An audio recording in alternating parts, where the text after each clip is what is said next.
Hey there, good morning, sweet peas. Basic Prepper Mom Myra. I want to get on here for a minute and talk about something. So I want to talk about the current events and what happened. Obviously, we're talking about the trial and the outcome and all of that stuff. And then we also have Hunter Biden, who is, they're picking the jury for his federal gun, whatever. Now, I don't want to go into specifics of everything, but I think the Hunter Biden thing, my opinion, is just a distraction. And it's just them going, look, nobody's above the law. See, we did this to him, but now we're going to do this to him. So it's totally fine. I don't think anything's going to come of it. I think he's going to get off, whatever, blah, blah, blah. It's going to be no big deal. It's going to be a big nothing. A big fat zero is what it's going to be. But it is a distraction, and it is a way for them to go, look, we're doing it to him too. See, it's okay. Whatever. Now, how does this all play into us specifically? Now, there are a lot of people who are saying, hey, there's going to be a civil uprising, a civil unrest, a civil war, whatever.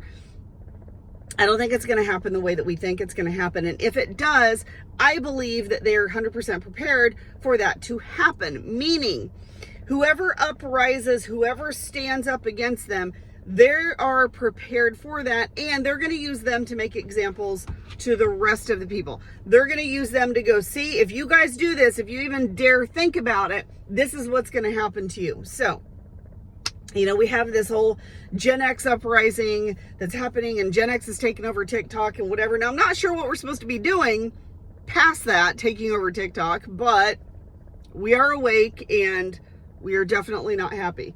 And I think that they are waiting for that. I think that they are prepared. I think they're wanting that, actually, because then those that do rise up against the government or whoever's doing whatever, the system, whatever, they can be made examples of to the rest of us. Now, how does this pertain to us? Well, honestly, I think that we need to just keep focusing on food and medication. Period. End of story. Just keep focusing on stocking up and storing up.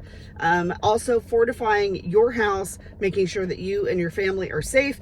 Fortify your security system as well, and your home defense. Okay. We are going to have to look at a different way of life when we are looking at feeding ourselves and our families. And that's something that I am going to have to start doing with my family. And it is going to be very difficult and a very big transition. I'm used to, hey, we need something. Okay, I'll run to the store and I'll grab stuff. I'm not going to lie. I am really bad about just, okay, we'll just run to the store. Last night was a perfect example.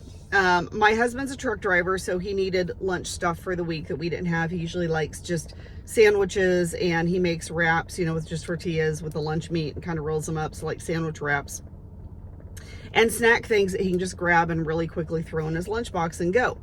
So I told him, I said, well, let me run to the store and I'll grab some lunch meat and some cheese and lettuce and tomato and wraps, and I'll go ahead and I'll make you some, blah, blah, blah. And we'll get going. It's okay. So I went to the store.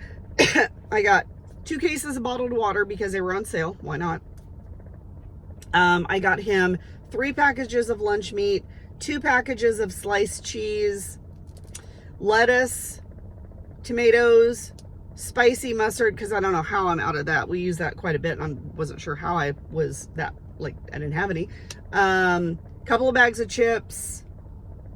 What else did I get? I got a thing of taco meat that was already marinated in season because this week's going to be crazy. And I'm like, good, I can just throw that in, cook it up real quick, have tortillas, boom, we got beef tacos. And it was on sale. Some smaller little street taco shells. I'm trying to think what else. And that was pretty much about it. Yeah. So I went to check out. My total was $189. I ended up with the 2 cases of bottled water and 3 bags of groceries. That's it. 3 plastic little baggies of groceries. That's it. I looked at the receipt because I was like, okay, well, everything was pretty much on sale. The lunch meat was on sale for $6.99 a container. Okay, container of lunch meat. Normal price is $11.69. Almost, or no, sorry, it was $11.69. Almost $12 for a container of lunch meat. It used to be regular price was like $4.99 to $5.99, depending on which brand. Now it's up to almost $12 a container. I was I was just blown away that food has gone up that much. So I'm really used to just running to the store and getting stuff and doing whatever, right? Well, we're going to have to change that way of thinking. We're going to have to change how we cook and how we eat, meaning we are going to have to really start looking at cooking and eating things that we stock up and we store up a little bit more often than just running to the store because it's convenient. And we live pretty close to the store, so that's another issue. I need to make that disconnect from the store of, okay, just running and grabbing stuff. We need to be looking at being more self-sufficient, absolutely 100%. Instead of going and getting produce at the store, what do you have in the garden? What can you grow outside? What can you just go outside and pick out of the garden and go, this is what's for dinner tonight, along with what we have in the freezer, along with what we have in the stores, whatever. And I need to be a little bit more aware of what we have and start utilizing that more and more. Unfortunately, things are still kind of normal, so it's our everyday lives get super busy and super crazy, and I've got 20 million things going on all the time, but I need to be a little bit more aware and start thinking about planning a little bit more and about making things a little different and cooking a little differently and start transitioning our family. Because if something does happen that we end up in a crap hit fan scenario, we can't get stuff, it's going to be very difficult to transition your family that fast into this is what we're used to eating, this is what we're used to doing, this is what we're used to having, to not having that, and now we're very limited in this. So definitely is a time to start kind of training your family, and maybe it's like a week on, a week off. Okay, for 1 week or for 3 days, start small. For 3 days or a week, we are not going to the grocery store at all. Nobody is going to the grocery store. What we have is what we have, and let's figure out what we can do. Make it a family event. Call everybody in and say, this is what we have. Make a list. You should have a list. You should have inventory of all your food. This is what we have in our stores. What can we make for the week that is going to be fulfilling for us? It's going to satisfy us, that whatever. What snacks can we make ourselves? What homemade snacks can we make? Because it's really easy to go and get a bag of chips or a can of peanuts or whatever you snack on. So what can we do here for the week that we don't have to go to the grocery store? That's what we need to start doing.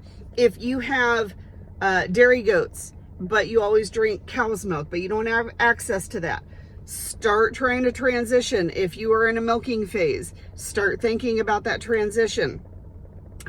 If you have someone that has a dairy cow, what can you barter and trade to get that fresh milk from them? So now is definitely the time to really be thinking of your food situation, your food security, your food storage, and how your family is going to adjust to that. So that's what I have to talk about today. I hope you guys have a wonderful, amazing day.